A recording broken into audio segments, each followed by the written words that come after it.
Ok, então vamos começar a nossa aula de hoje.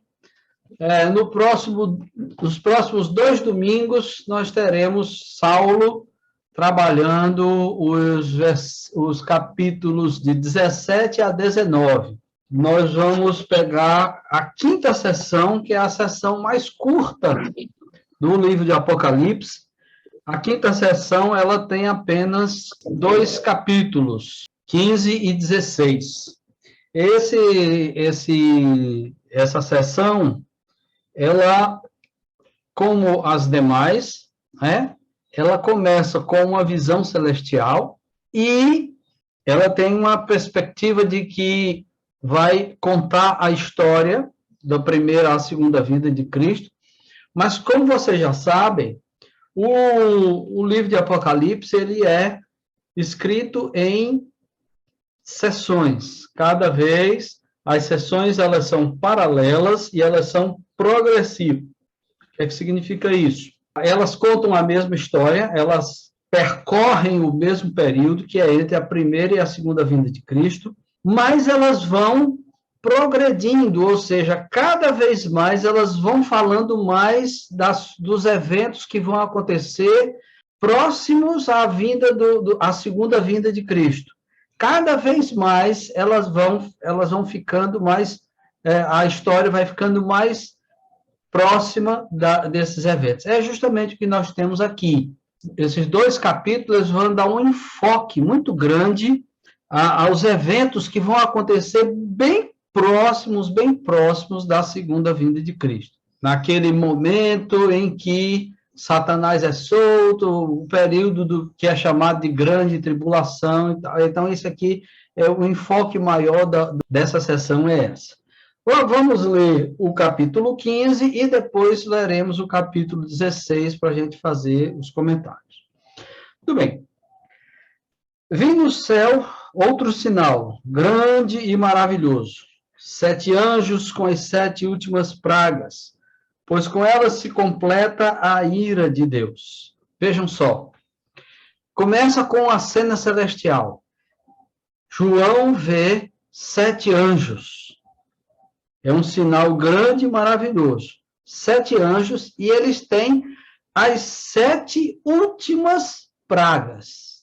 Veja que nas sessões anteriores, foram falados de 7 selos, foi falado de 7 trombetas, e agora são 7 taças.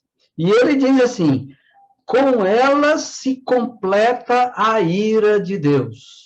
Ou seja, está bem já no finalzinho mesmo da história como nós a conhecemos. Então, com essas 7 pragas se completa a ira de Deus. Deus vem, no Apocalipse, nós estamos vendo, exercendo juízos parciais sobre a humanidade, porém, esses juízos, eles não são completos, eles são parciais, eles estão misturados com misericórdia. Então, todos os eventos catastróficos que aconteceram na história da humanidade são as trombetas de Deus, são os avisos de Deus, dizendo, se convertam, se arrependam dos seus pecados, se arrependam dos seus pecados, se convertam, entreguem o seu coração a Jesus. No entanto, os homens não são surdos e cegos a isso. E agora ele vai mostrar como isso vai acontecer no período final e qual o resultado disso. Aqui, nessa pequena sessão, existem 2 propósitos. Primeiro, mostrar o juízo de Deus e mostrar a natureza do coração do homem, que é um coração perverso, um coração impenitente, um coração pertinaz, contumaz, de oposição a Deus. Nós vamos ver isso com muita clareza quando nós vimos, principalmente o capítulo 16. Aí ele diz no versículo 2, vi algo semelhante a um mar de vidro misturado com fogo, e em pé junto ao mar, os que tinham vencido a besta, a sua imagem e o número do seu nome. Eles seguravam harpas que lhes haviam sido dadas por Deus e cantavam o cântico de Moisés, servo de Deus, e o cântico do Cordeiro. Grandes e maravilhosas são as tuas obras, Senhor Deus Todo-Poderoso. Justos e verdadeiros são os teus caminhos, ó Rei das Nações. Quem não te temerá, ó Senhor? Quem não glorificará o teu nome? Pois tu somente és santo. Todas as nações virão à tua presença e te adorarão, pois os teus atos de justiça se tornaram manifestos. Então vejam, meus irmãos, a visão celestial que João tem, além dos 7 anjos, ele vê também uma multidão. Essa multidão está junto do mar de vidro. Vocês estão lembrados daquela figura? Saulo compartilhou com vocês um mar de vidro que estava próximo do trono. E essa multidão, quem é? Ele está dizendo aqui com muita clareza. Era os que tinham vencido a besta e a sua imagem e o número do seu nome. Quem é essa multidão? Quem compõe essa multidão? De acordo com o que nós temos visto aqui em Apocalipse. Quem venceu a besta? A igreja.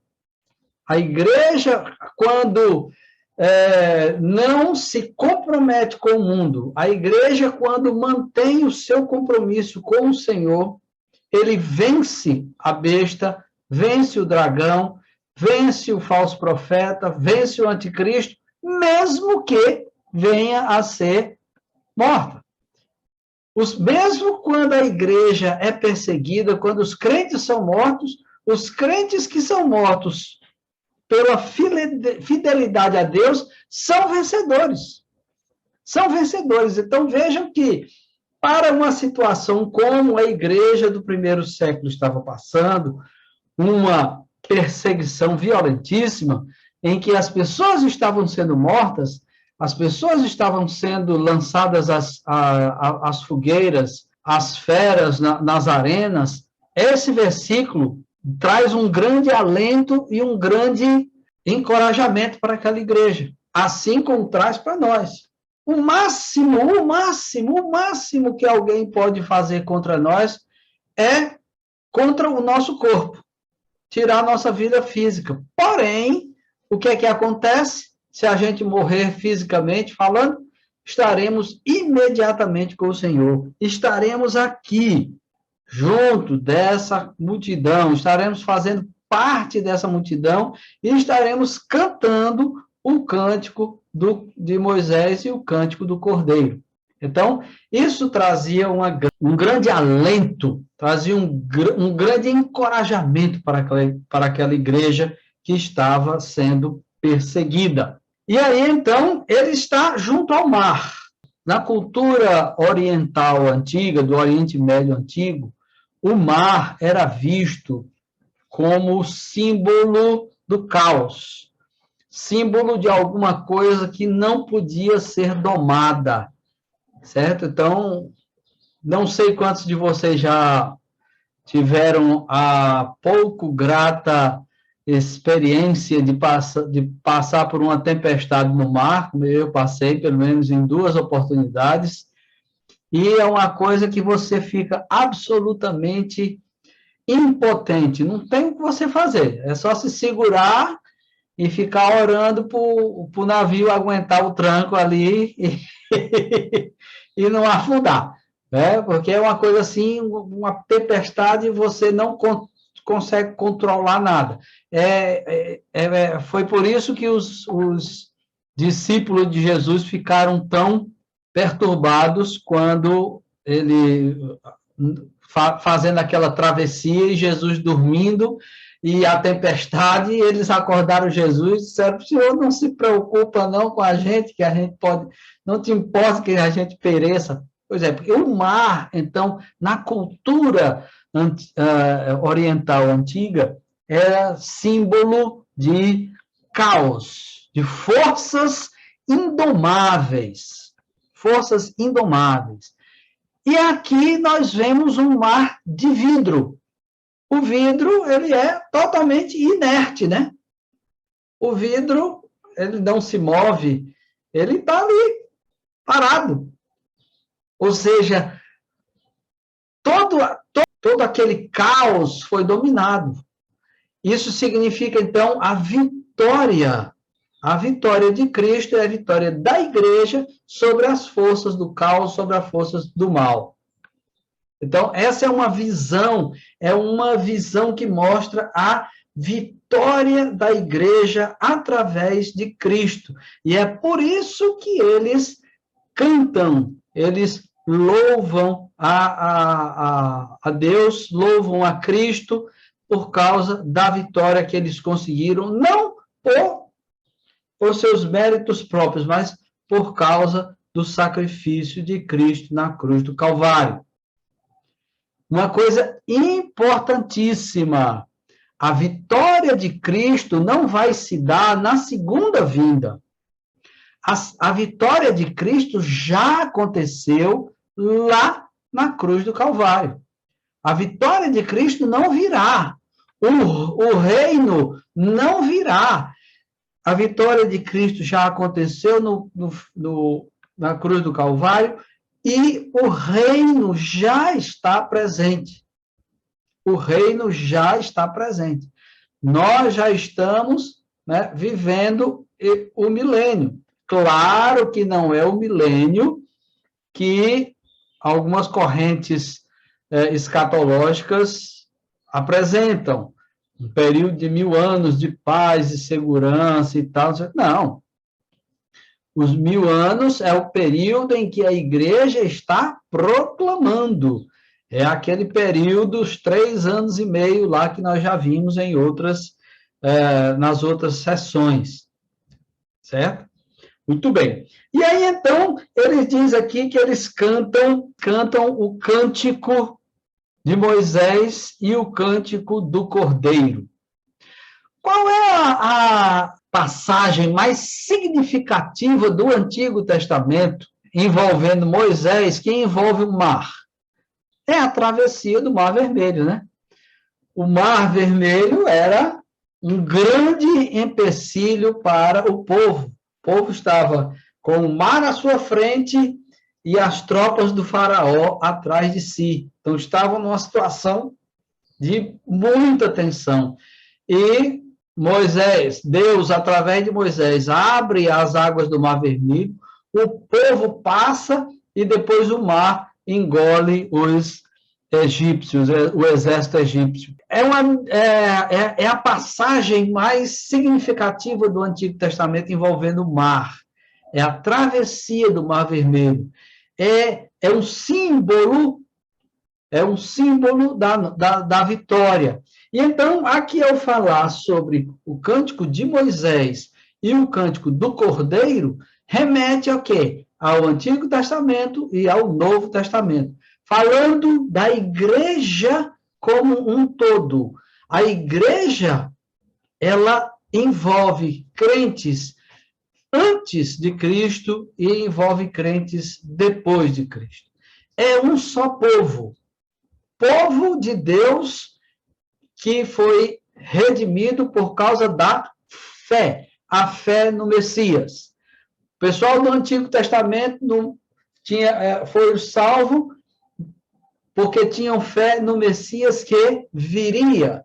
Nós somos salvos porque nós temos fé no Messias que já veio. Cristo é a figura central, o Messias. É ele que divide desses dois períodos. É ele que une esses dois períodos a um só povo. Não existem dois povos. Deus não trata com a igreja e Israel de forma diferente. Não. A igreja é o povo de Deus. O Israel espiritual é a igreja. A igreja que é composta por pessoas gentias e por pessoas da etnia judaica. Não é pelo simples fato de uma pessoa ser judeu, ser filho de Abraão, né, descendente direto de Abraão, que garante a sua salvação, absolutamente. A salvação é única e tão somente mediante a fé em Cristo Jesus. Assim como os primeiros discípulos, os 12 apóstolos, Paulo, Estevão e tantos outros, que eram judeus, precisaram crer no Messias, em Jesus como Messias, para serem salvos, também os judeus de hoje e os judeus de toda a história, para serem salvos, precisam crer em Jesus Cristo. Assim como pessoas de qualquer etnia do mundo. Para ser salvo, precisa crer em Cristo. Então, não existem dois povos, só existe um povo. Diga, Alex. Semana passada, lamentavelmente, um dos líderes judeus da nossa época disseram que o Messias estava em processo de gestação. Não sei se você viu. Por ocasião dessa questão do Hamas e desse confronto atual aí da Palestina, do Hamas com Israel. Aproveitando aqui a dica, e já que estamos falando em Apocalipse, esses conflitos lá de Israel e dos palestinos do Hamas ali não tem nenhuma significação escatológica, viu? Eu espero não decepcionar muito vocês, mas não tem nada a ver. Israel não tem nenhuma proeminência no que diz respeito aos eventos que estão indicando se Cristo vai voltar ou não. Não tem nada disso. Não existem dois povos. Existe um povo só. A igreja. A igreja. Ponto. Bom, então, e aí o cântico, qual o teor do cântico? O cântico que eles estão cantando, estão falando das grandes e maravilhosas obras de Deus, que ele é um Deus todo-poderoso e que todos os seus atos são justos e verdadeiros. Justos e verdadeiros são os teus caminhos, ó Rei das Nações. Depois ele diz, quem não temerá? Quem não te glorificará? Só tu és santo. Todas as nações virão e se ajoelharão. Estão lembrados lá de Filipenses, que diz que todos hão de se ajoelhar diante de Jesus e reconhecer que Ele é Senhor? Está repetido aqui nesse trecho de Apocalipse. Está repetido nesse texto de Apocalipse. E aí ele diz, todos os teus atos de justiça se tornaram manifestos. Por que ele exalta tanto a justiça de Deus? Porque ele exalta tanto de que o Senhor é reto e justo? Porque ele vai falar das pragas que vão cair sobre a humanidade, que ele já falou aqui, e essas pragas vão completar a ira de Deus. A ira de Deus, portanto, é uma ira justa e santa. Os homens que vão receber sobre si o juízo de Deus são merecedores do juízo de Deus. Os homens que vão sofrer essas pragas, as sofrerão justamente. Nenhum ato de Deus é injusto, por mais duros que eles sejam. Deus vem dando oportunidade para o homem se arrepender. A longanimidade de Deus é grande. A própria Bíblia nos diz, a longanimidade de Deus é grande. Porém, um dia ela acaba. Porém, ela tem um limite. E quando acontecer esse limite, Deus, então, vai descarregar a sua ira. Várias oportunidades nós já vemos na Bíblia. Exemplos disso. Por exemplo, primeiro deles é o dilúvio. Deus deu 120 anos para que os homens se arrependessem, vendo Noé construindo a arca, e os homens não se arrependeram. Deus também deu oportunidade para Sodoma e Gomorra se arrependerem, mas eles não se arrependeram, e Deus veio e destruiu a cidade. Deus deu oportunidade para o povo de Israel, do norte, mandou os profetas, né? Os profetas foram mortos pelas pessoas, os profetas não foram ouvidos, foram perseguidos.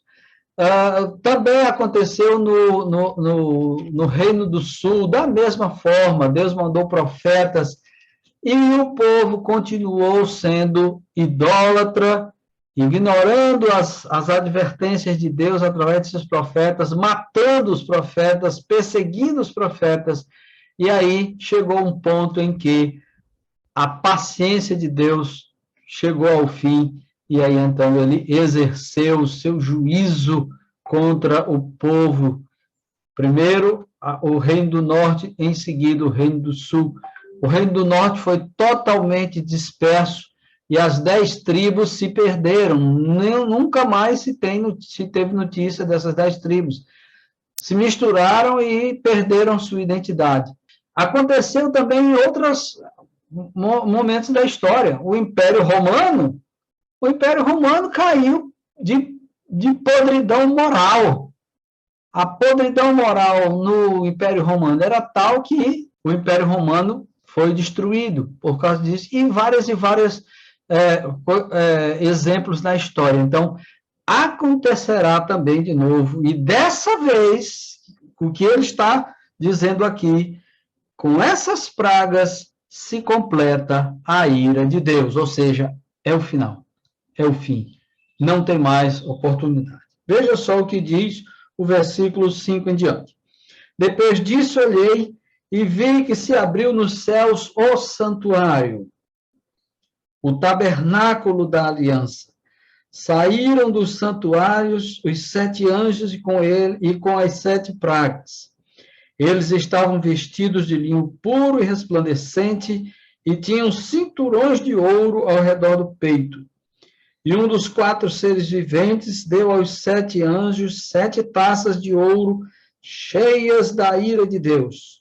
O santuário ficou cheio da fumaça da glória de Deus e do seu poder, e ninguém podia entrar no santuário enquanto não se completassem as 7 pragas dos 7 anjos. Meus irmãos, esse trecho aqui mostra justamente que findou o tempo da graça, findou o tempo da misericórdia.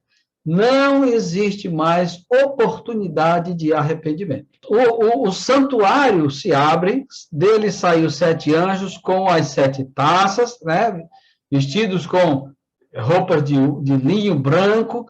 O branco significa pureza, indicando a justiça e a retidão dos atos de Deus que vão ser derramados sobre os homens.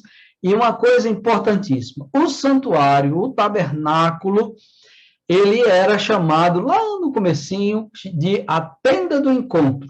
Era o local onde as pessoas tinham a oportunidade de ter um encontro com Deus. Era na tenda, no tabernáculo e, posteriormente, no templo, o santuário, que o sacerdote fazia a intercessão entre o povo e Deus. O sacerdote era o intercessor, o sacerdote trazia as ofertas das pessoas, havia o dia da expiação e tal, indicando que aquele local era o local em que as pessoas podiam ter comunhão com Deus. Havia um intercessor, porém aqui, agora, o santuário ele se enche de fumaça. Quando é que acontece essas coisas no Antigo Testamento? Quando a tenda, né, o tabernáculo, o primeiro tabernáculo foi construído ainda na época de Moisés, quando foi, vamos usar essa palavra, inaugurar o o tabernáculo se encheu de fumaça e da glória de Deus, e ninguém podia entrar. Depois, quando o templo foi construído na época de Salomão, aconteceu a mesma coisa. O templo se encheu de fumaça, ninguém podia entrar. Então, quando isso significa aqui que ninguém pode entrar. E aqui ele diz, né? O santuário ficou cheio da fumaça da glória de Deus e do seu poder, e ninguém podia entrar no santuário, enquanto não se completassem as 7 pragas dos 7 anjos. Ou seja, ninguém pode entrar, então ninguém pode interceder pela humanidade. Acabou o tempo da intercessão. Acabou o tempo da possibilidade de você ter comunhão com Deus, no caso, no que diz respeito à humanidade como um todo, certo? Então, não existe mais clemência, agora só virá o juízo, virá o juízo de uma vez por todas, que é justamente o que vai ser relatado no capítulo 16. Capítulo 16, abram aí a Bíblia de vocês e leiam, acompanhem comigo.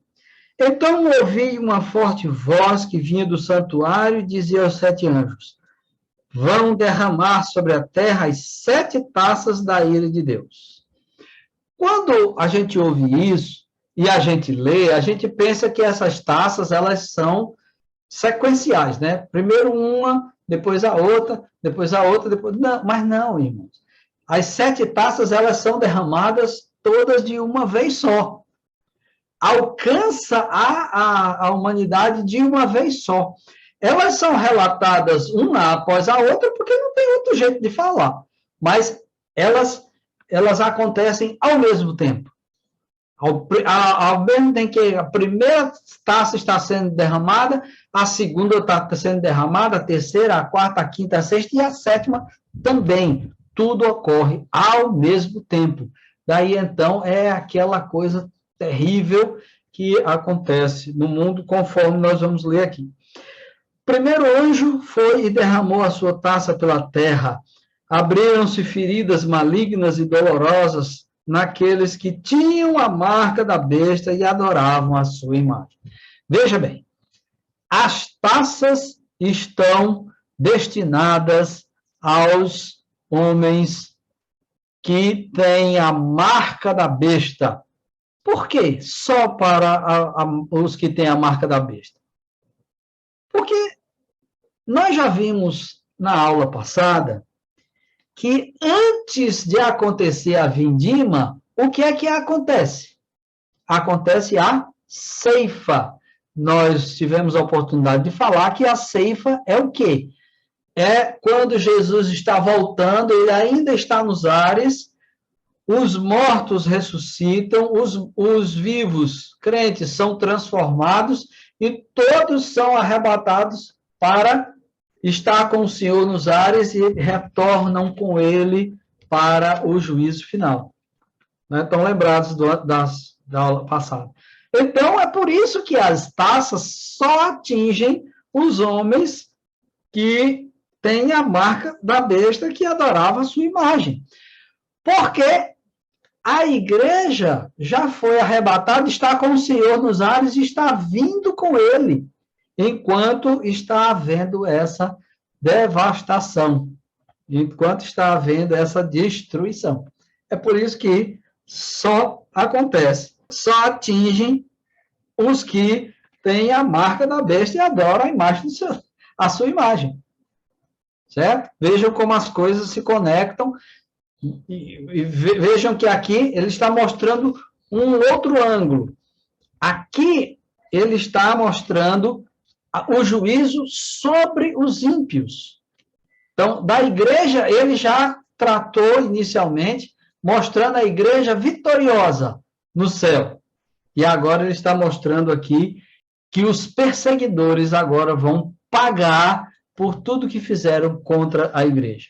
O segundo anjo derramou a sua taça no mar. É interessante a gente ver que essas 7 pragas aqui, elas têm uma relação tanto com as 7 trombetas, como tem muita relação, muita semelhança com as 10 pragas do Egito, né? São muito parecidas. Então, vejam, o primeiro anjo abre-se feridas malignas e dolorosas nos homens. Tem uma praga lá no Egito que acontece isso também, né? A segunda taça, o anjo derramou a sua taça no mar e esse se transformou em sangue como de um morto e morreu toda criatura que vivia no mar. O mar se tornou em sangue. A primeira praga que aconteceu no Egito foi a transformação das águas em sangue, né? Então, aqui também se repete.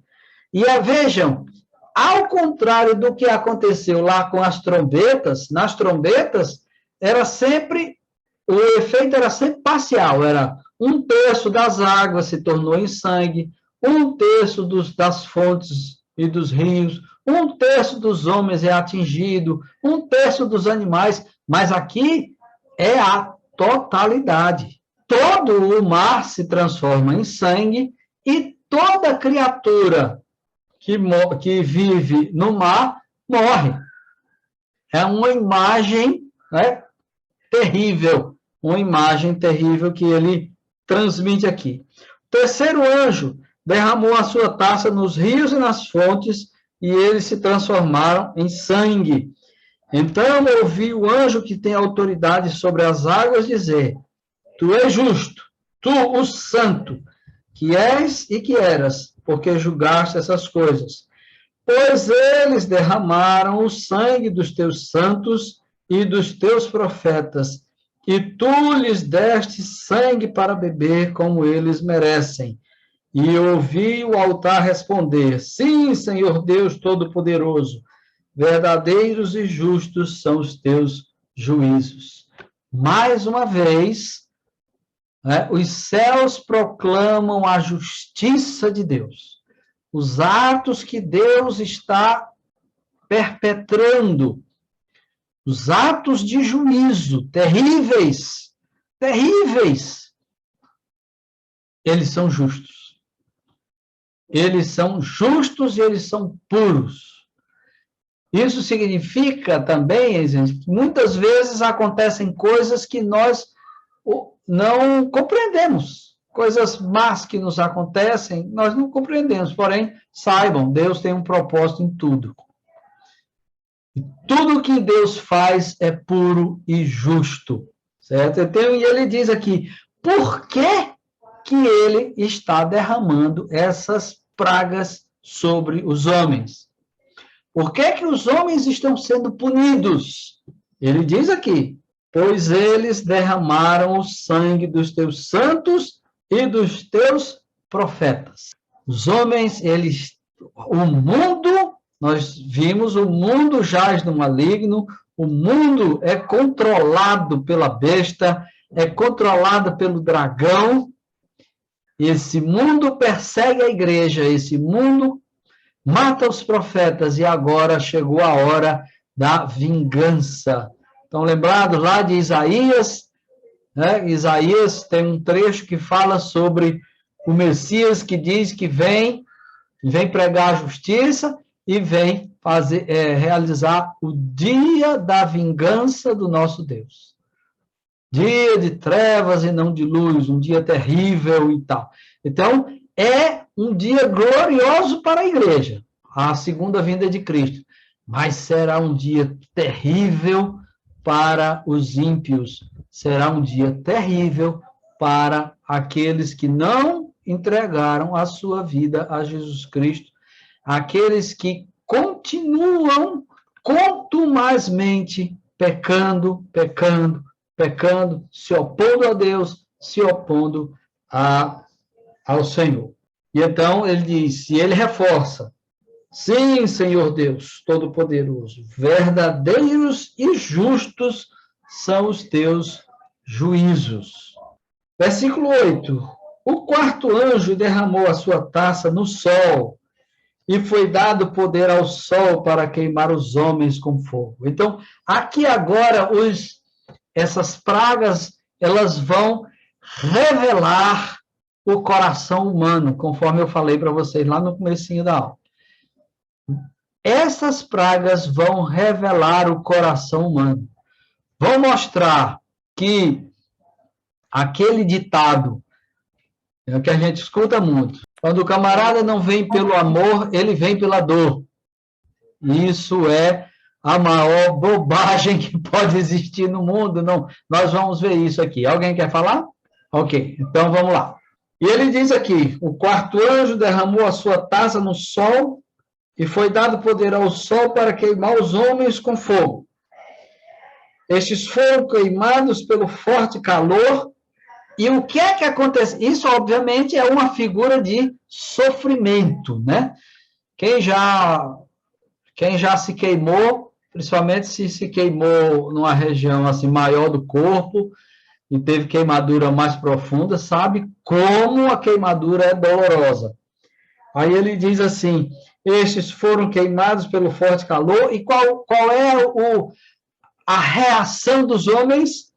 E amaldiçoaram o nome de Deus que tem domínio sobre essas pragas. Contudo, recusaram arrepender-se e glorificar. Esse aqui é o retrato do coração humano. Mesmo sob intenso sofrimento, ele blasfema contra Deus. Se recusa a arrepender-se. Recusa arrepender-se.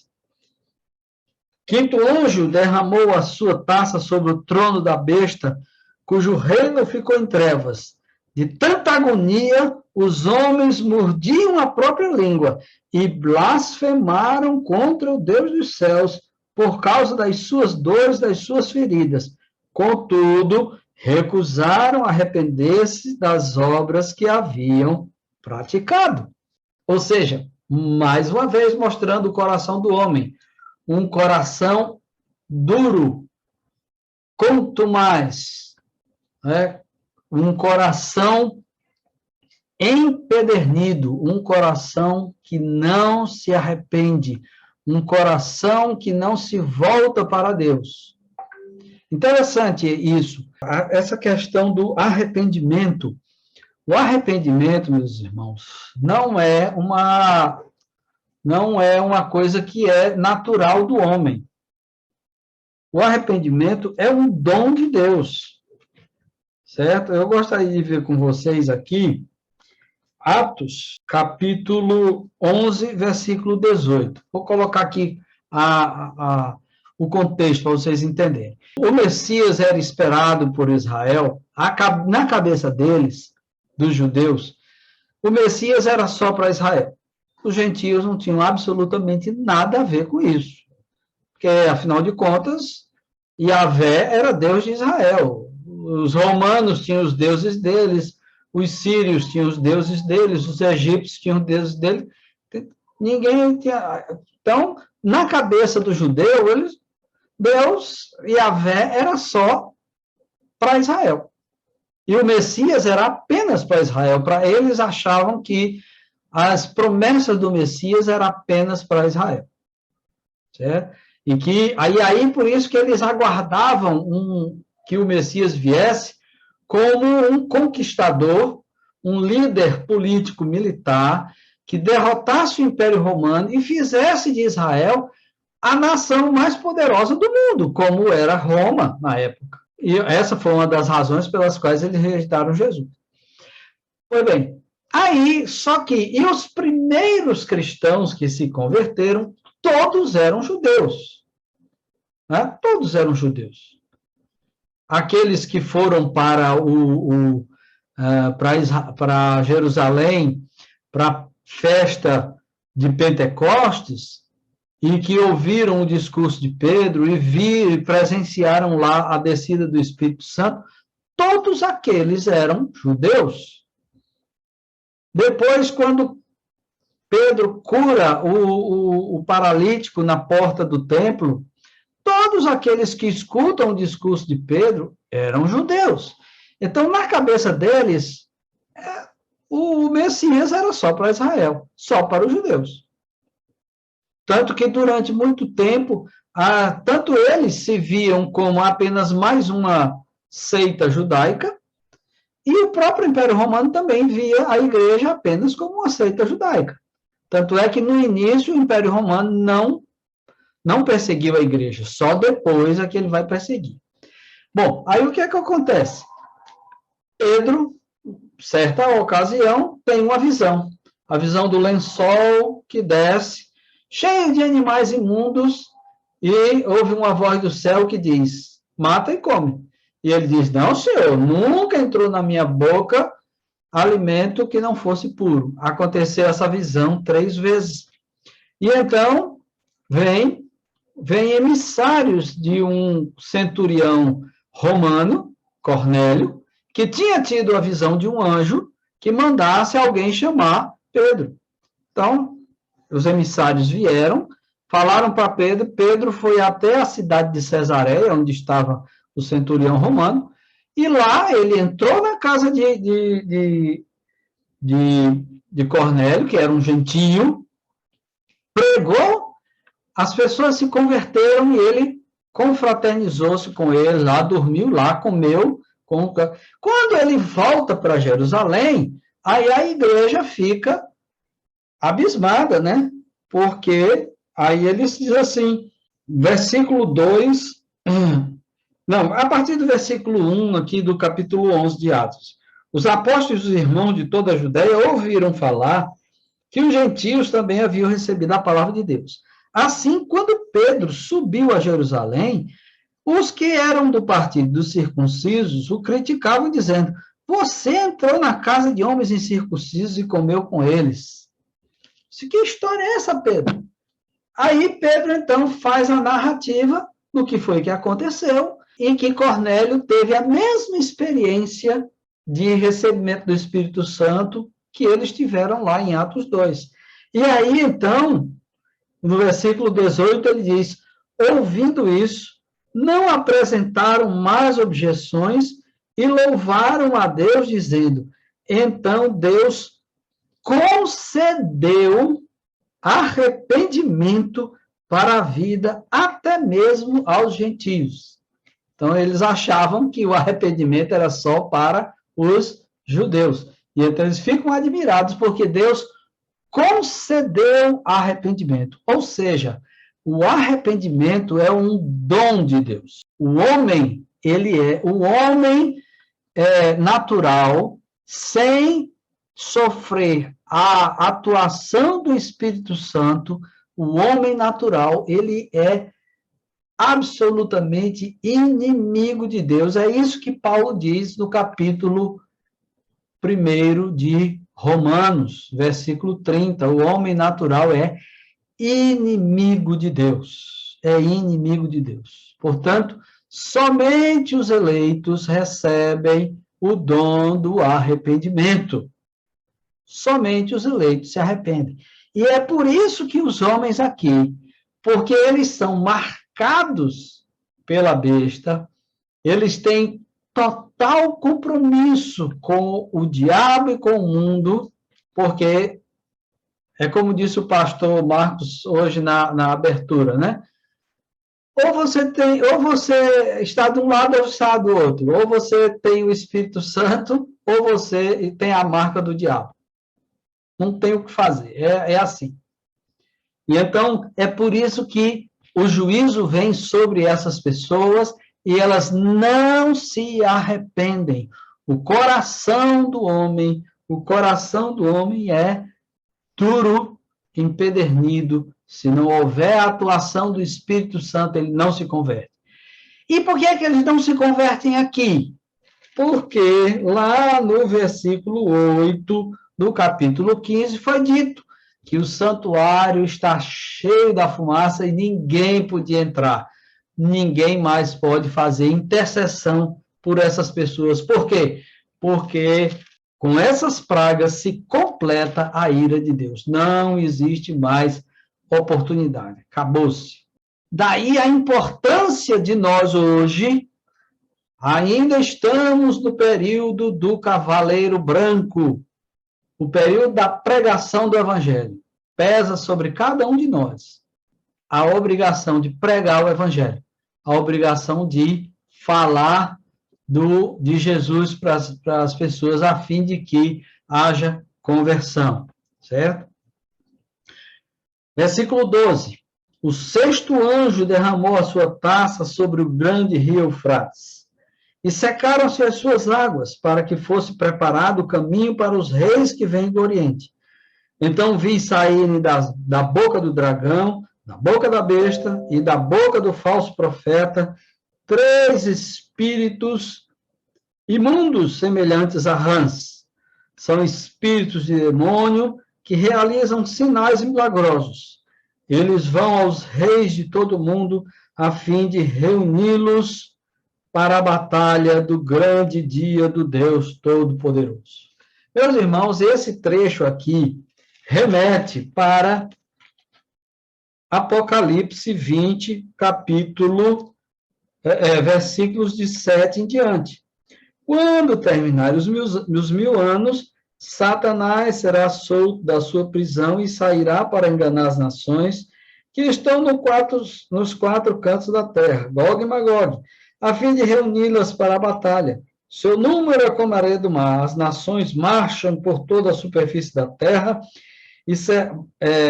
marcharam por toda a superfície da terra e cercaram o acampamento dos santos, a cidade amada, mas um fogo desceu do céu e as devorou. Então, é isso aqui. Esse trecho do versículo 16 é exatamente esse mesmo trecho aqui de Apocalipse 20. O rio Eufrates era a fronteira do Império Romano no Oriente Médio. Depois do rio Eufrates estavam os persas e os partas, inimigos temidos pelos romanos. A imagem que passa aqui é a seguinte: se o rio secar, há a possibilidade desses reis virem e invadirem o Império Romano, destruindo a civilização, destruindo o mundo como eles conheciam, e isso trazia um pavor muito grande. Então, é essa imagem que João quer evocar quando ele fala sobre esse sexto anjo. E aí, o que é que vai acontecer? Digamos, o que é que vai acontecer quando esses reis, digamos assim, quando o mundo estiver parecendo que ele está vencendo a igreja? Aquele período, aqueles 3 dias e meio que as 2 testemunhas do capítulo 11 estão mortas e os seus cadáveres estão expostos na praça. Aí ele diz, versículo 15, eis que venho como ladrão. Falando na segunda vinda, mais uma vez. Eis que venho como ladrão. Feliz aquele que permanece vigilante e conserva consigo as suas vestes, para que não ande nu e não seja vista a sua vergonha. Então os 3 espíritos se reuniram num lugar que em hebraico é chamado Armagedon. Armagedon. É engraçado esse texto aqui, essa palavra. Armagedon, em hebraico, significa monte de Megido, Ha-Megiddo, que passando do hebraico para o grego, do grego para o latim, do latim para o português, acabou chegando a nós como Armagedon. E é interessante que Megido é uma planície. Tem uma pequena elevação, uma pequena elevação, onde foi construída uma cidade chamada Megido, cidade pequena, né? E a planície nem é assim tão grande.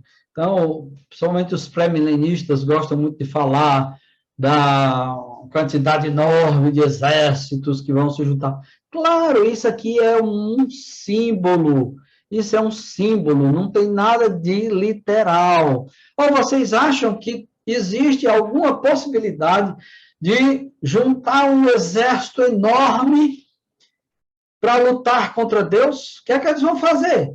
Vão jogar os mísseis para o céu? Vão atirar com a metralhadora para cima?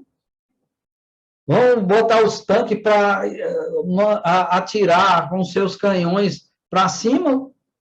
É uma imagem, é um símbolo. E qual é isso aqui? Está montado em cima de um acontecimento que aconteceu, que vocês podem ver em Juízes, no capítulo 4, no capítulo 5. Logo depois de Josué, né, o povo ainda não tinha conquistado todo o território, né, e especificamente, nessa ocasião, houve o rei de Azor, ele oprimia os efraimitas. E então, Débora chama Baraque e diz, vamos lá, Baraque, junta o povo aí e conduz esse povo aí para destruir, porque Deus vai entregar esse exército de Azor nas nossas mãos. E então, Baraque diz, não, se você for comigo, eu vou. Agora, se você não for comigo, eu não vou, não. Aí, os dois foram. Aí, então, eles juntaram. Ora, os israelitas, eles não tinham carro de ferro. Enquanto que os cananeus de Azor tinham 900 carros de ferro. E então aconteceu o quê? Uma intervenção divina, uma grande chuva, que os carros se atolaram e houve, então, a oportunidade dos israelitas conseguirem derrotar o exército de Azor. Então, passou, então, qual é o símbolo? O símbolo é o seguinte, quando a igreja estiver num momento de grande tribulação, quando a igreja estiver no momento mais crítico da sua história, parecendo que ela está totalmente perdida, que todos eles virão, o mundo virá e esmagará a igreja, né? Aquela figura, mais uma vez, a figura das duas testemunhas do capítulo 11, que nós já vimos. As duas testemunhas, que simbolizam a igreja, estão lá por 3 dias e meio mortas e os seus cadáveres expostos no meio da praça. É esse momento aqui do capítulo 20, né, do capítulo 20, quando, no versículo 9, as nações marcham por toda a superfície da terra e cercaram o acampamento dos santos, a cidade amada. Num momento mais crítico, parecendo que tudo está perdido, o Senhor vem e destrói tudo, vira o jogo e destrói esses exércitos que estão pressionando a igreja. É a figura do arrebatamento, é a figura das duas testemunhas do capítulo 11 que ressuscitam e sobem para o céu. Todas essas são imagens que falam de um só evento, a segunda vinda de Cristo, a destruição total dos ímpios e o estabelecimento do juízo final. Certo? E aí, o versículo 17. Então, não espere, não vai ter uma batalha física. Isso é apenas um símbolo do que acontecerá. O mundo estará pressionando a igreja. Quando a igreja parece que será destruída, Jesus vem e soluciona o problema. Porque a batalha de Megido é justamente isso. O que aconteceu foi justamente isso. No momento em que eles estavam acossados pelos inimigos, vem uma chuva e atola os carros. E então eles podem destruir os inimigos. Então, é uma atuação divina que faz a batalha mudar de curso. Diga, Persiano. Eu fiquei numa dúvida só numa coisa, Rubens. No começo aqui dessas taças, você disse que eram derramadas simultaneamente, né? Aqui se fala que somente ia ser derramada sobre a humanidade marcada pela besta, né? Isso. E esse evento, me parece que a igreja ainda está lá. Sim, mas não é simultâneo. A igreja está lá, está sofrendo esse acossamento, e nesse momento, então, vem todas as taças e são derramadas. E aí a igreja, antes de as taças serem derramadas, a igreja sobe, e aí as sete pragas acontecem tudo ao mesmo tempo. Exatamente. Então, uma coisa simultânea, inclusive a retirada da igreja. Exatamente. É tudo. É por isso que eu disse, não é uma coisa sequencial, porque se fosse sequencial, a primeira, depois a segunda, aí realmente a sua dúvida fazia, mas é tudo ao mesmo tempo. A igreja está sendo acossada ali e tal, aí Jesus vem, a igreja é arrebatada e as pragas caem sobre a humanidade. É tudo ao mesmo tempo. Eu tenho outra coisa a perguntar também, é sobre aquilo que Elias falou, né? Você disse assim, que Israel, escatologicamente hoje, não tem muito sentido, né? Não tem sentido nenhum, né? Mas, assim, e o Messias? Esse Messias que eles estão esperando, o anticristo? Porque o diabo, ele imita Jesus em tudo, Isso. né? Ele procura imitar. Então, um sinal, vamos dizer assim, não seria o nascimento desse pretenso Messias, desse falso Messias lá em Israel? Bom, primeiro a gente não sabe se é Israel. Porque, veja, o título que ele recebe é anticristo. E não... É anticristo e não anti-judeu. Primeiro ponto a ser levantado é isso. Então, não existe nenhuma indicação, nenhuma. Até agora ninguém viu nada disso aqui, de que o anticristo venha de Israel. É verdade. Não tem. É alguém que vai se passar por Cristo. Quem será? Será de Israel? Não será? Não sei. Qual o sentido de esse anticristo se opor ao cristianismo e nascer em Israel que rejeita o cristianismo? Não tem sentido nenhum. Eu acho pelo simples fato da imitação, de ele ter nascido lá em Israel. Não sei. Pode ser. Pode ser, mas não existe nenhuma indicação efetiva e o detalhe, o líder que implica sobre isso. Existem, digamos, interpretações, principalmente no que diz respeito à corrente pré-milenista, dispensacionalista, que faz essa apresentação. Mas, biblicamente, até agora, nós não vimos absolutamente nenhuma indicação nesse sentido. Pode ser? Pode. Mas também pode não ser. Cristiano, e o líder religioso judeu, ele falou sobre o nosso Messias que já veio, mas que eles ainda esperam, entendeu? Quando ele falou da gestação, era a gestação do Messias esperado ainda por aqueles que não creram que Cristo era o Messias prometido no Antigo Testamento. Pode ser que eu não tenha sido muito claro, entendeu? Tem outro aspecto também, Pessiano.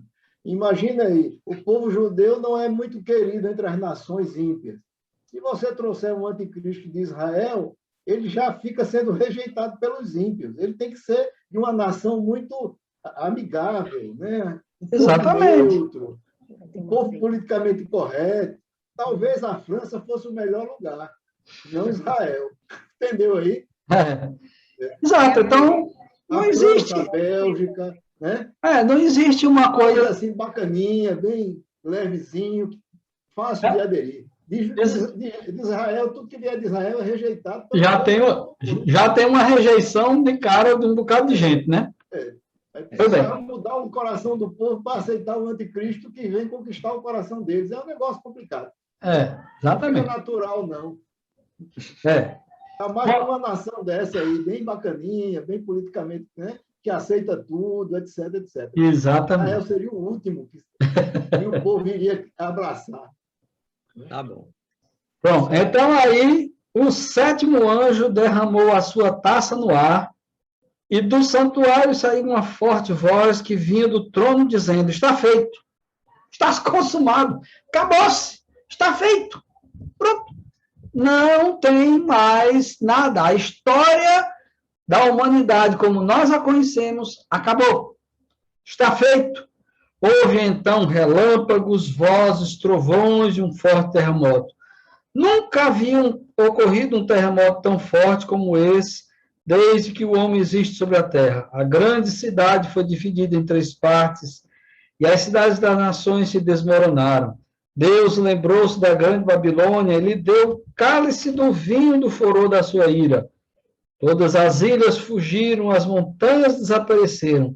Caíram sobre os homens vindas do céu enormes pedras de granizo de cerca de 35 quilos cada. Eles blasfemaram contra Deus por causa do granizo, pois a praga fora terrível. Mais uma vez, o coração do homem aqui é exposto. Coração empedernido, quanto mais pecador, ímpio, que não se arrepende. Que não se arrepende. Até no último momento, né? Obviamente que tudo aqui são símbolos e tal. Pode acontecer terremotos, relâmpagos, pode.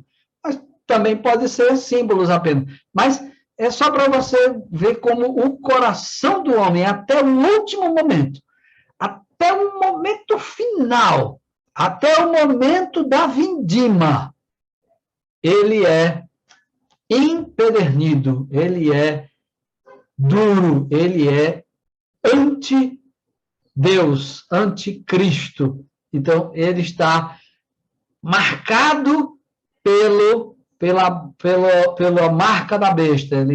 O compromisso dele é com o diabo, é com o mundo. E então chega o momento em que está feito, acabou-se.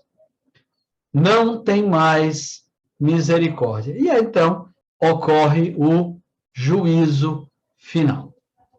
Então, próxima aula, nós teremos Saulo dos capítulos 17, 18 e 19. Mais uma vez, essa batalha aqui vai ser apresentada. Mais uma vez, lá no capítulo 19, né, vai ser apresentada, mostrando outros ângulos, como acontece aqui com o Apocalipse. Sempre mostrando, cada vez mostrando um ângulo diferente. Ok? Alguma dúvida? Alguma pergunta? Algum comentário? Silau? Eu só queria, assim, pegando o gancho do questionamento de Persiano, sobre o momento cronológico das 7 taças, fica claro para mim que as 7 cornetas, é um evento que ocorre antes das taças. Isso. As trombetas estão acontecendo, né? Ou seja, quando as trombetas acontecem... Ou você acha que essa pandemia não é uma das trombetas tocando? E a trombeta fala de epidemias. Você já viu alguma epidemia da magnitude dessa que nós estamos enfrentando hoje? Uma epidemia que alcançou praticamente o mundo todo e já está perdurando aí 1 ano e meio. E o homem que se acha extremamente todo-poderoso, acha que pode resolver todos os problemas, não sei o quê, está aí mostrando que as limitações humanas, é Deus dizendo, se converta, se arrependa de seus pecados. Os homens estão se convertendo? Não. Continuam sendo tão ímpios como sempre foram. Então, nós estamos vivendo o período das 7 trombetas, que é exatamente o mesmo período da pregação do Evangelho, que é o mesmo período da perseguição da igreja. É tudo a mesma coisa. É um período só. Essas coisas estão acontecendo concomitantemente. E veja, Os 4 cavaleiros estão rodando aí. Já estão rodando. O evangelho está sendo pregado, a igreja está sendo perseguida, os homens estão sendo impenitentes e as pragas estão acontecendo. Não, aí veja, fenômenos da natureza, pragas, guerras, e o que o homem faz, mata 50 milhões de bebês por ano. Exatamente. Através de aborto, né? Aborto. É exatamente isso. Exatamente, Sibaldo. Esse período que nós estamos vivendo é o período das trombetas. É o período das trombetas. As trombetas não vão tocar no futuro. Elas continuarão tocando no futuro e vão se intensificando cada vez mais até se tornarem as 7 pragas, as 7 taças. Rubens, Cláudio, por aqui. Diga. Ainda tem um tempinho, bem pouquinho. Diga. É o seguinte, dentro dessa questão da resistência humana diante dos tormentos, dos flagelos, etc., hoje ficou bem claro para mim, com o seu ensinamento, de que antigamente, ou antes, eu entendia, por exemplo, o versículo 11 do capítulo 16, e blasfemaram o Deus do céu por causa das angústias e das úlceras que sofriam e não se arrependeram. Até esta aula, eu entendia esse versículo como se fosse uma espécie de lamento da parte de Deus por causa do fato dos homens não se arrependerem. No entanto, a partir de agora, eu passo a entender que isso não passa de uma informação bíblica que nos leva a entender que o homem só pode crer por uma ação poderosa da terceira pessoa da Trindade, que é o Espírito Santo, convencendo do pecado, da justiça e do juízo. Exatamente, exatamente. Isso não é um lamento, é uma informação. Eu penso assim, a partir de agora, né? Claro. Exatamente. Ok? Alguém mais? Então, muito obrigado, meus irmãos. Muito obrigado, então. Até a próxima aula, nosso irmão Saulo estará conosco.